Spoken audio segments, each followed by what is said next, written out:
In the beginning, when the world was still fresh and the earth lay bare of vegetation, the Lord God formed man from the dust of the ground. He shaped him with care, with the intimacy of a potter molding clay. Then, leaning close, God breathed into the man's nostrils the breath of life, and the man became a living soul. This man was named Adam. From the east, God planted a garden, a paradise known as Eden. It was a place of perfect balance, beauty, and life. Every kind of tree grew there, trees pleasing to the eye and good for food. At its center stood two trees, the tree of life, radiant and powerful, and the tree of the knowledge of good and evil, mysterious and forbidden. From Eden flowed a mighty river, watering the garden before dividing into 4 great rivers, Pishon, Gihon, Tigris, and Euphrates, spreading life across the world. God placed Adam in this garden to work it and care for it. God gave Adam freedom, saying, "You may eat freely of every tree in the garden, but of the tree of the knowledge of good and evil you shall not eat. For on the day you eat from it you shall surely die." God observed the man and said, "It is not good for man to be alone. I will make a helper suitable for him." So God formed every beast of the field and bird of the sky, and brought them to Adam to see what he would call them. And whatever Adam named each living creature, that was its name. Yet among them none was a companion truly like him. Then God caused a deep sleep to fall upon Adam. As he slept, God took one of his ribs and closed the flesh around it. From the rib he fashioned a woman, bone of his bone, flesh of his flesh, and brought her to the man.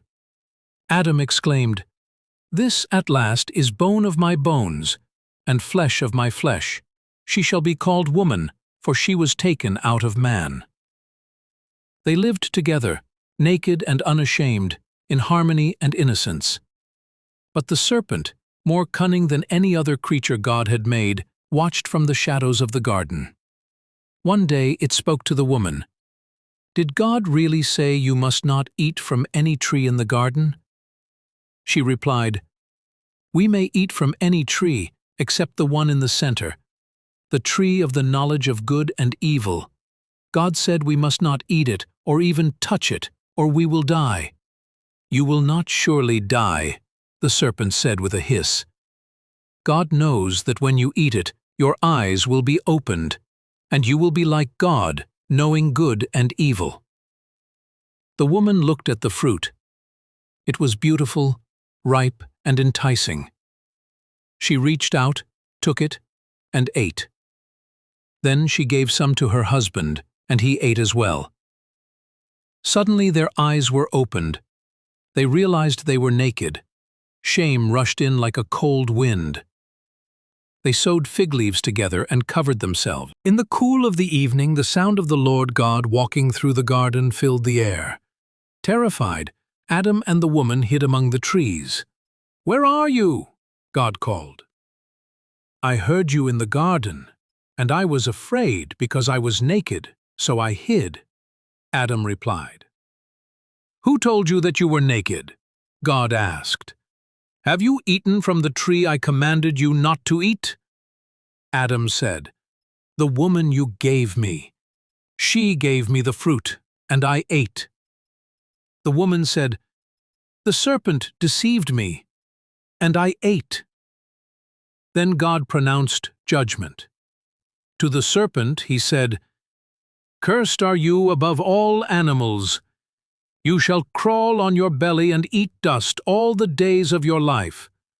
I will put enmity between you and the woman, between your offspring and hers.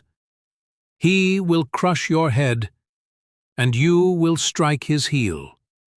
To the woman he said, "I will greatly increase your pain in childbirth. Your desire will be for your husband, and he will rule over you." To Adam he said, "Because you listened and ate the fruit, cursed is the ground because of you. By the sweat of your brow you will eat your food, until you return to the ground. For dust you are, and to dust you will return. God made garments of skin for Adam and the woman to clothe them, an act of mercy even in the midst of sorrow. Then God said, "The man has become like one of us, knowing good and evil. He must not be allowed to take from the tree of life and live forever." So God banished them from Eden to work the soil from which they were made.